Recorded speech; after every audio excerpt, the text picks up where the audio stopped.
Now we will do dissection of thyroid gland. This one, what I am touching is the thyroid gland. It is situated at the lower part of the neck, just in front of the trachea. Its extension is from the oblique line of the thyroid cartilage. This one is thyroid cartilage and this one is the oblique line. So it extends from the oblique line of thyroid cartilage going up to the 4th to 5th tracheal ring. This one. It has got two lateral lobes. This one is one lateral lobe. This one is isthmus, and as this is the hemisection of head and neck, so only one lobe we can see, one lateral lobe. Okay, so this is the lateral lobe, another lobe will be in another hemisection. Okay, and this one is the isthmus.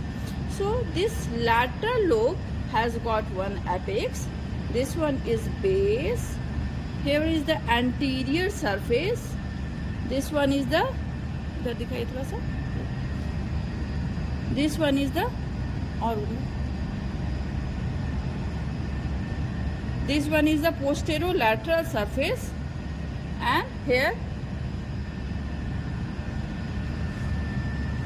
this is the medial surface which is facing towards the trachea.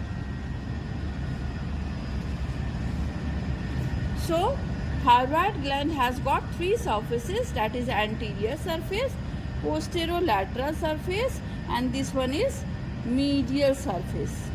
One apex, one base, and two border. This one is anterior border. Anterior border which is very marked, and anterior border of the lateral lobe is continuous with the superior border of the isthmus. And posterior border, this one is posterior border which is situated in between the anterior surface and posterolateral surface. This one is somewhat round or blunt. Okay, now what we see here, and about the isthmus, it extends from 3rd to 4th tracheal ring. It has got anterior surface, and this one is posterior surface. Okay, two border, that is superior border and the inferior border. Okay, this is what we are seeing. This is the superior thyroid artery, one of the branch of the external carotid, or you can say the first branch of the external carotid artery. This is superior thyroid artery going to the superior aspect of the thyroid gland. We can see it is adhered with the, this is superior aspect.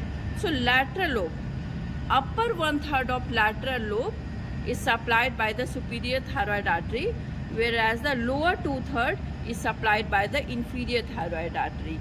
So here we can see this one is superior thyroid artery, and this one, this opening you can see, this one is the inferior thyroid vessels. Okay, and it is going to supply the lower 2/3. And about the isthmus, upper half is supplied by superior thyroid artery and lower half is supplied by inferior thyroid artery. Very important that here you can see this one is the vagus nerve. One of the branch of the vagus nerve, this one is the superior laryngeal nerve. Superior laryngeal nerve is in close relation with the superior thyroid artery. Here you can see, here you can see this one is the close relation.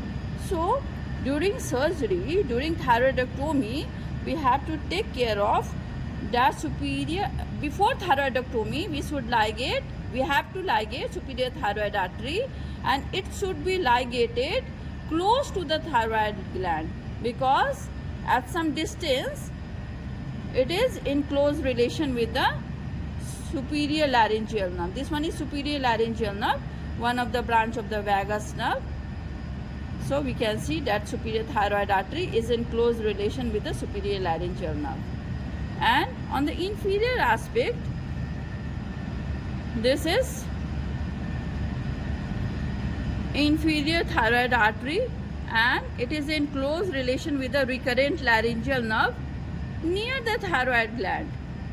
You can see here, near the thyroid gland, at the base of the thyroid gland. Then it is going to the medial relation. It's medial relation, going to the medial relation.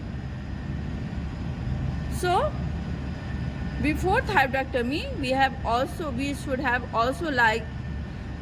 to ligate also the inferior thyroid artery, and it should be ligated far from the thyroid gland, because in close to the thyroid gland, it is in relation with the recurrent laryngeal nerve. If it get injured, it will lead to hoarseness of voice. Okay, so we should take care of that. And this thyroid gland is enclosed within the two capsule, that is the false capsule and then true capsule. Most externally is the false capsule, which is the pretracheal layer of the deep cervical fossa, and then comes true capsule, which is the peripheral condensation of a stroma.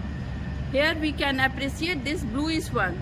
This is the venous plexus, which lies internal to the true capsule. So during thyroidectomy, we have to take out true capsule as well. T will go with T. This mnemonic comes true because we should not tamper the venous plexus, which lies internal to the true capsule of the thyroid gland.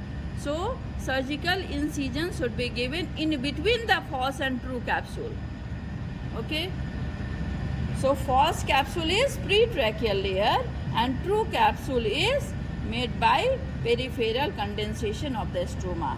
So this is our thyroid gland. Thank you.